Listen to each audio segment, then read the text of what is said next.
Ich hätte wieder eine neue Runde steirische Wörter für dich. Bereit dazu? Ich bin gespannt, lass uns loslegen. Früher hat man gesagt, es gibt einen Ruhr draußen und in der Nähe vom Ruhr war die Auniwampen. Ich kann das jetzt nicht mal annähernd irgendwie in Kontext verpacken. Ne? Draußen am Ocker hat man einen Ruhr. Der Ruhr ist die Grenze. Die Grenze Okay. zwischen zwei Grundstücken. Das ist der Also Ruhr. das hätte ich wirklich nie erraten.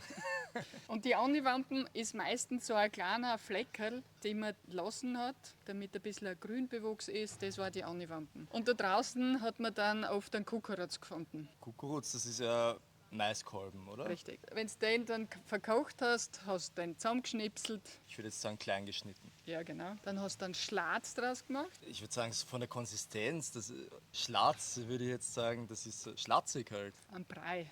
Rein Schlatz, das hört sich aber nicht sehr appetitlich an. Hat man manchmal so gemacht, wenn es nicht ganz gut hingehauen hat, Heute ist es essen wir einen einfach ein guten Schlatz. Schlatz. Ist ein Schlatz geworden. Man wollte einen Brei machen und es ist beim Anpfeifen ein Schlatz geworden. Weißt du, was Anpfeifen heißt? Pfeifen. Eine anrauchen, eine Zigarette rauchen. Wenn man eine dabei geraucht hat, ist es deshalb zum Schlatz geworden, aber Anpfeifen heißt so anbraten, so Okay. anrösten. Und das hat man dann im Reindl drinnen am Tisch serviert. Teller ist es keiner, das heißt, ich würde jetzt sagen im Topf. Ja, das ist so eine kleine Pfanne und das ist das Reidel. Das hat man Okay. oft auch schön ausgeschmolzen. Ausgeschmolzen würde ich jetzt sagen. Schmalz, oder? Schmalz reingegeben. Naja, so hat man damals den Schlatz gegessen. Also. Prost.